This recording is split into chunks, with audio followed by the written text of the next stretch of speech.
Who likes me very much. I am very popular. I am very powerful. I am the one who has got the money. I have got a very good brain. Why do you ask me about Hitler? Despite his famously pleasant demeanor that was always accompanied by a smile, a military dictator and one of the most feared African leaders to ever exist ruled Uganda. Rumors spread that he kept human heads in his refrigerator. He confessed to cannibalism on several occasions. "I have eaten human meat," he said in 1976. "It is very salty, even more salty than leopard meat." The only president to ever hold so many titles and honors, including President for Life, Field Marshal, Al-Haji Dr. Idi Amin Dada, Lord of all the beasts of the earth and fishes of the seas, and conqueror of the British Empire in Africa in general and Uganda in particular, among others. Those were too many accolades for a single individual, and you may be wondering how great he was, right? Idi Amin Dada ruled Uganda for 8 years from 1971 to 1979 with an iron fist and only did what he saw pleased regardless of whether it was ethical or not. In 1971, Idi Amin led a military coup that overthrew the then-President Milton Obote, a coup that was widely celebrated but very few people were prepared for the bloody and oppressive decade that would follow Obote's government overthrow and assumption of Idi Amin's dictatorial leadership. As you can now see, even the excellency title of the presidency was all but through a coup. During his rule, Amin was responsible for the deaths of an estimated 300,000, some estimates put the number as high as 500,000, people out of a total population of 12 million and the outright rejection of over 50,000 Asians and 500 Israelis. A good example of this is when Idi Amin pretended, on one occasion, to throw a party for street beggars and people with disabilities. After allegedly providing them with food and entertainment, the former dictator is said to have thrown well over 4,000 crippled individuals and beggars into the crocodile-infested waters of Lake Victoria's headwaters. Ironically, people in Uganda still hold a lot of respect for Amin, even though he oversaw a lot of terrible things like human rights abuses and mass murder while he was in power.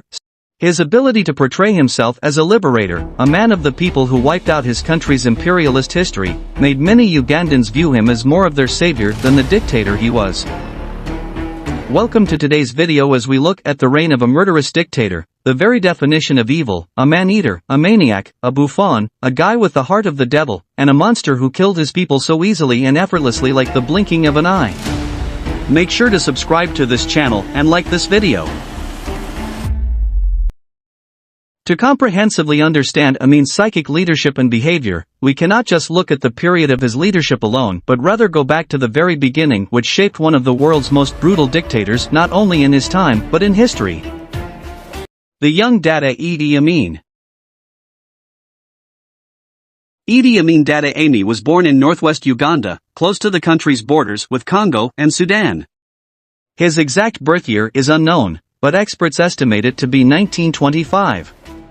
Well, at this time in Africa, birth records were not practiced and it is quite common to find a good number of people born during the early 1900s who genuinely don't know their exact date of birth, month, and less commonly, their year of birth. I believe up to there we are on the same page. Right? Amin's father was a farmer from the Kakwa tribe, who had migrated to Uganda from the Congo and Sudan. His mother was of Lugbara descent. Ugandans generally refer to both groups as Nubian, and Amin would always side with the Nubian people later when he took power. He preferred them in government appointments and nepotism is typical of any dictator. The troubling behavior of Idi Amin started right when he was young. His parents got a divorce, and his mother, together with his siblings, had to relocate to the city. It was while in the city that Amin enrolled in a Muslim elementary school up to 4th grade and would later drop out. He never went back to school. So here we have an illiterate president who has seen his father violently deal with his mother and siblings, and we expect everything to be as just fine. Like such issues at an early age are not enough, Amin joins the army in 1946 under the British colonial powers and sees how the natives are mistreated by the British colonizers. Despite the hell he has to go through, he grows and learns a lot.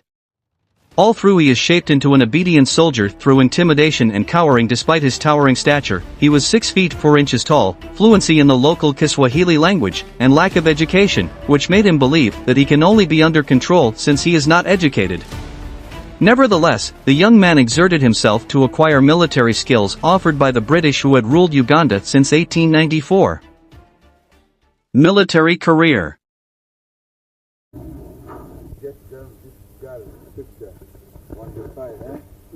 After enlisting in the military in 1946 and portraying obedience and being able to speak Swahili fluently and gaining basic military skills, Amin was promoted to corporal in 1949, from his previous rank as a private. For him, this was the first of many pivotal moves that would propel him upward in the ranks of authority. Although Amin would later use anti-imperialist rhetoric to win support, the early 1950s were not a time when you could easily speak openly against colonizers' imperialism.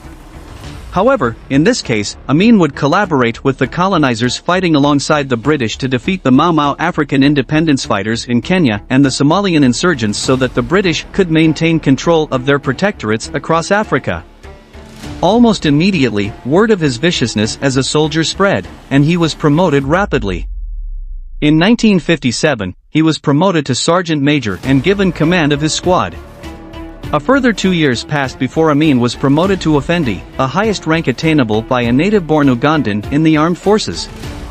In 1962, Amin was promoted to the highest military position ever held by an African. I will take you back a little.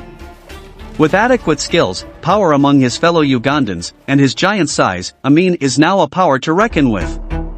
He is super athletic and wins many outdoor competitions, receiving numerous prizes from the British. The young private blew everyone away in the pool. He loved swimming, on the rugby field, and in the ring. Amin won the light heavyweight title in Uganda for the first time as an amateur in 1951 and defended it for the next 9 years without losing a single fight. This made him not only famous among his peers but almost another colonist, an African colonizer. He is now vicious, unaccommodating, and brutal. Power is already in his head. He is one of the highest-ranked African by the British in Uganda. He is just second after Milton Obote, who would later become the country's prime minister in 1962 independence. Idi Amin and Milton Obote. Idi Amin Dada's military might grew, but he ran into trouble for his violent policies almost immediately. In 1962, it was reported that Amin and his army had committed terrible crimes after an initial simple task of finding cattle rustlers in the Kenya-Uganda border turned into brutal murdering of those involved. Upon examination of the remains, British authorities in Nairobi determined that the victims had been beaten and tortured to death. One or more of them may have been buried while still alive. Since Amin was one of only 2 senior African commanders and Uganda was close to winning independence from Britain on October 9, 1962, Obote and British authorities decided not to file charges against him. On the contrary, Obote promoted him and sent him to the United Kingdom for further military training. The expansion of the Ugandan army and other smuggling operations formed the basis of a successful partnership between Amin and Prime Minister Obote in 1964. They agreed to work hand in hand as the new and first official leaders of Uganda after the country's independence. Obote simply overlooked Amin's atrocities and awarded him instead of punishing him. The other leaders of Uganda were understandably concerned about Obote's abuse of power. King Matusa II of Uganda, a pre-colonial kingdom in Uganda, specifically called for a thorough investigation into the Prime Minister's activities. Obote then established his own investigative body and had them produce results largely in his favor. Upon Idi Amin's return from military school in Britain, Obote promoted him to major in 1963 and colonel the following year. As a colonel, Amin stole $350,000 worth of gold and ivory that was supposed to be used to arm the Congolese guerrilla army.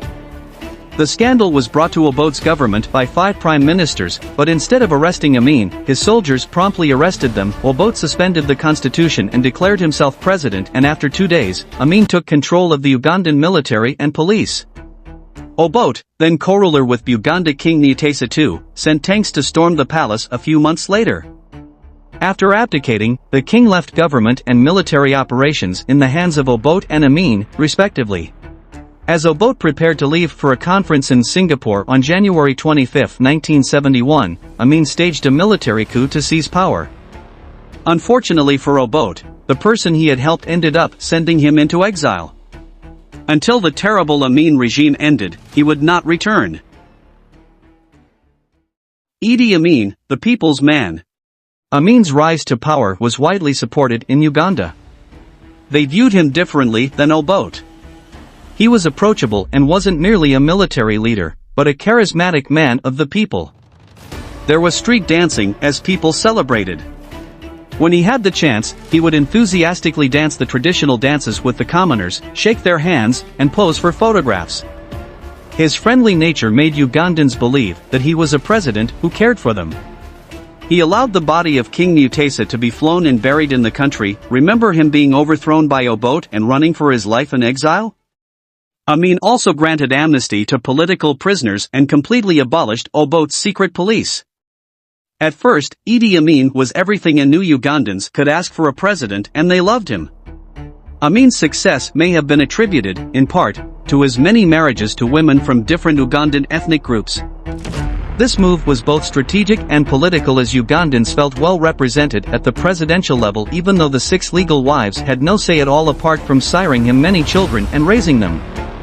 To many Ugandans, Idi Amin was the solution to doing away with any form of foreign influence, especially from British, who had kept them under colonization for over 7 decades. His ability to portray himself as a liberator, a man of the people who wiped out his country's imperialist history, made many Ugandans view him as more of their savior than the dictator he was.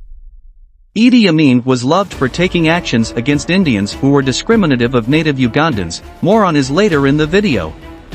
Gender historian Alicia Decker wrote that the deeply embedded culture of militarism in Uganda is undoubtedly Amin's most enduring legacy. His reputation in Uganda has been viewed over the decades following his rule in more complex ways than in the international community.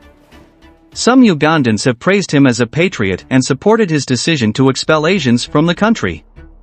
At the time of his death, he was particularly well regarded in northwestern Uganda. One of Amin's sons, Jafar Remo, criticized the negative public perception of his father and called for a commission to investigate the veracity of the abuses committed under his rule. Idi Amin, the brutal dictator. The war of Hitler, it was a different war than the war today. Behind the public-pleasing actions he portrayed to many Ugandans, Idi Amin Dada was busy organizing his own death squads, entrusted with eliminating soldiers suspected of being loyal to Obote. He ruled as a military dictator and is considered one of the most brutal despots in modern world history. A total of 5,000 to 6,000 soldiers from the Akoli, Langi, and other tribes were brutally murdered by these squads in their barracks. These tribes were perceived as being faithful to the overthrown leader Milton Obote.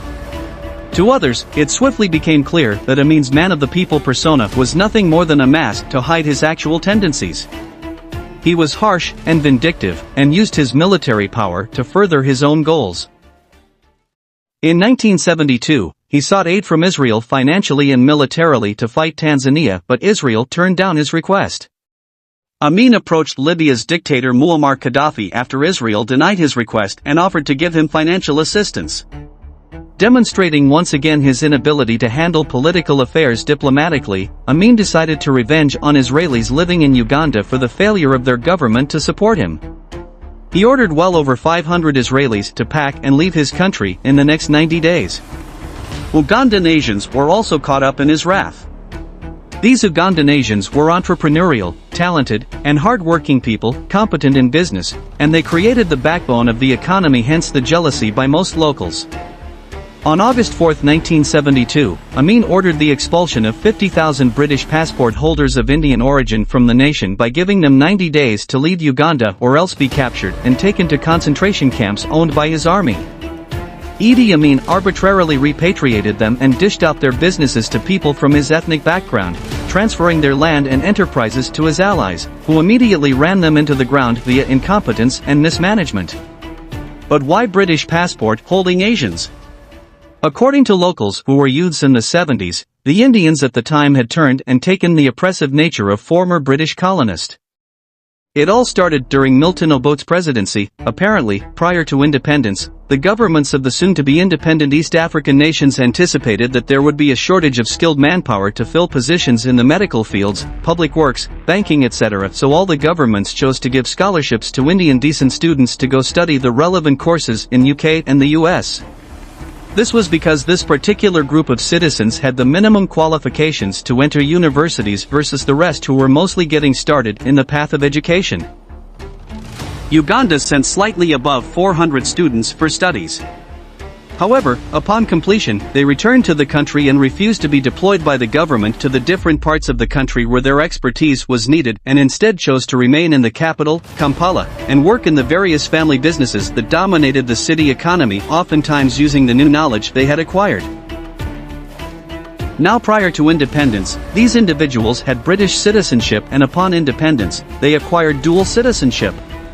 So when the government tried to press down them to honor the terms of the scholarship, they claimed British citizenship, therefore the government had no grounds to deploy them. As a result, these governments asked the British to take their citizens, and this occurred during the reign of Dr. Apollo Milton Obote, the executive prime minister at the time.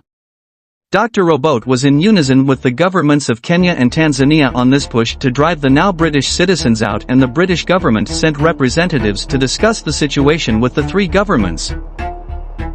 However, the arrival of Amin put all this in a new picture. Being the army commander in Obote's government, he was aware of this issue, and as an army man, he was not one for diplomacy and always preferred immediate action. He expedited the expulsion process and used people's common experiences with Indian-descended citizens to sway public support to his side. Some of these experiences. The Indians were extremely discriminative economically, professionally and socially. They shut out native Ugandans from joining businesses that they dominated, limited interactions with them professionally, and had Indians-only clubs in Kampala.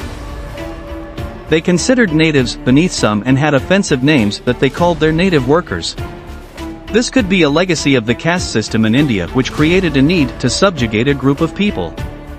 What made this worse was that most of the Indians were either descended from parents belonging to lower castes or were from lower castes themselves, and previous victims tend to make the worst bullies. Indians dictated the trend of the economy, and locally, as the majority shop owners, they dictated the price of items on a given day.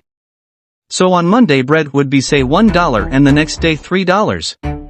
If one moved around, that price change would be consistent with the exception of a few African-owned or Pakistani-owned shops.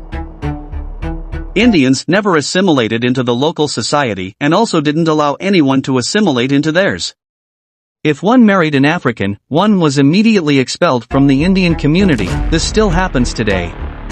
So this always ensured that they always seemed like foreigners, though a number of them were born here. These are the major reasons, and others can fall into one of these. The fourth reason is one that till this day, few natives have any sympathy for the Indians. Sympathy is reserved for Pakistanis since they actually were assimilating into local society, mainly because being majority Muslim, they freely interacted with the Muslim segment of the native population and thus blended in better. However, because of similar physical attributes, there was no way to distinguish them during the expulsion period, and they had to leave as well for safety.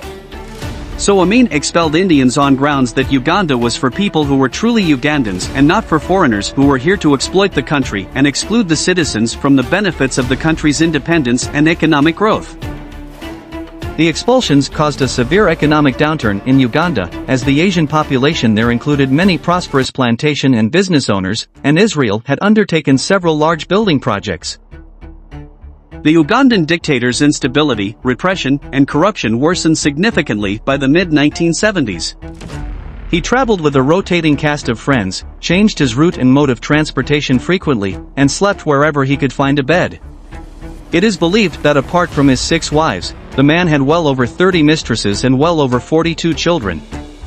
In one of the interviews conducted with one of his daughters, she was at task to state exactly how many siblings she had, and in another interview with his third-born son called Jaffer, he stated that his father had 60 children, but those officially recognized were 40. Anyways, the number sits well for such a dictator, considering the number of wives and mistresses she had and the fact that he hated most of the West technology, meaning he could not do family planning. Also, the one African tradition at the time was that the more children one had, the more respect he commanded. You can check on one of our videos on most weird traditions that were practiced in Africa here. Despite his not being well educated, Amin had a sort of natural intelligence. With his arrogant and violent nature, he knew for a fact that he had accumulated way too many enemies. As a result, he had come up with a way of retaining his soldiers and allies' loyalty. They were among the best living Ugandans at the time. Amin lavished them with electronic gadgets, booze, promotions, and fast cars. Additionally, he granted his followers control of firms that had been held by Uganda's Asian minority. By this point, Amin was using the majority of national funds for the armed forces and his expenses, a classic tenet of 20th-century military dictatorships. More importantly, Amin persisted in ordering an increasing number of his fellow countrymen that were critical of his governance to be killed. Tens of thousands of Ugandans were still violently murdered for racial, political, and economic reasons. His murderous techniques grew more brutal. Rumors spread that he kept human heads in his refrigerator. He confessed to cannibalism on several occasions. "I have eaten human meat," he said in 1976. "It is very salty, even more salty than leopard meat." Some people thought that Amin's brutality was due to the heady effects of absolute power. Some said his policies were responsible for the spread of syphilis in its advanced stages. In his early military days, he was charged with failing to treat an STD, and in the mid-1970s an Israeli doctor who had served in Uganda told a Tel Aviv newspaper, "It's no secret that Amin is suffering from the advanced stages of syphilis, which has caused brain damage." Despite being a brutal dictator, Amin was elected chairman of the Organization of African Unity in 1975. As punishment for his human rights abuses, his superiors promoted him to field marshal, and in 1977, African nations voted against a United Nations resolution that would have held him accountable. The Aid Entebbe Airport hijack.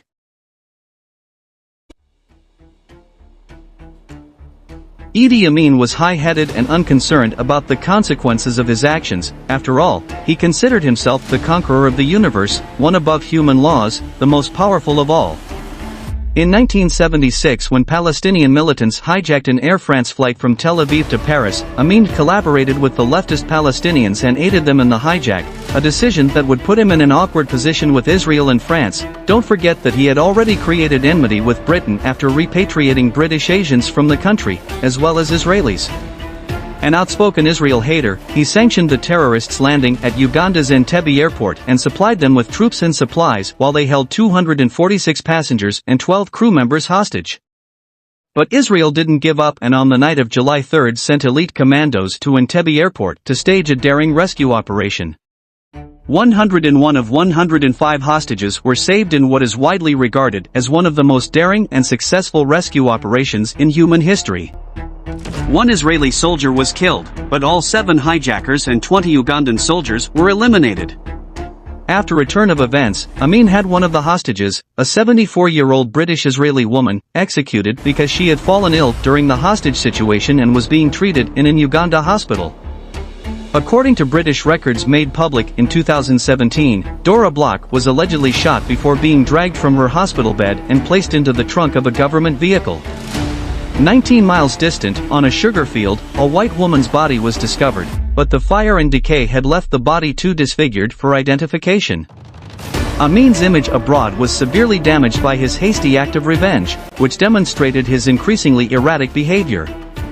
With each passing day, it's clear that Amin's supporters were dwindling. Throughout the late 1970s, Amin's destructive actions only grew in frequency and severity. A number of prominent Ugandans, including Archbishop Chinani Luwum and Interior Minister Charles Obitho Fumbai, were executed at his order in 1977 for associating with the exiled former President Milton Obote. Amin did not care but went ahead increasing the number of his enemies. Later in this video, you will realize how this contributed to his rapid downfall. After the Entebbe incident, the British cut off all diplomatic ties with Uganda. It was after this incident that Amin went ahead and boastfully declared himself the conqueror of the British Empire. But even his position didn't protect him from the worsening economy. The principal product from Uganda, coffee, saw a sharp decline in price in the 1970s. The United States, which bought one-third of Uganda's coffee exports, cut off all trade with the country in 1978. With a worsening economy and widespread resistance to his reign, Amin's grasp on power was proving shaky. A large number of Ugandans had already left for the United Kingdom and other African countries, and many of his soldiers had mutinied and fled to Tanzania. Amin used the absolute last resort he had to stay in power. In October of 1978, he ordered an invasion of Tanzania because he believed the country was responsible for inciting violence in Uganda. He had now taken the war from world powers, after conquering the British Empire, and was now attacking his East African neighbor. In his conscience, he was soon to add another title to his many, the conqueror of the former British protectorate, East Africa. However, Tanzanian forces not only repelled the assault but also invaded Uganda, much to the surprise of the despot. On April 11, 1979, Tanzanian and exiled Ugandan soldiers seized Kampala, the Ugandan capital, and overthrew the Amin regime. Life after exile. Amin initially fled to Libya with his 4 wives and more than 30 children, where he had connections thanks to Muammar Gaddafi. His ally, the Libyan dictator, is believed to have assisted him relocate to Jeddah, Saudi Arabia. He suffered from multiple organ failure and had been on life support for some years when his family decided to turn off his life support and died in 2003. The following year, in 2006, Forrest Whitaker won the Academy Award for Best Actor for his portrayal of Amin in the film The Last Monarch of Scotland, so titled because Amin claimed to be Scotland's uncrowned king.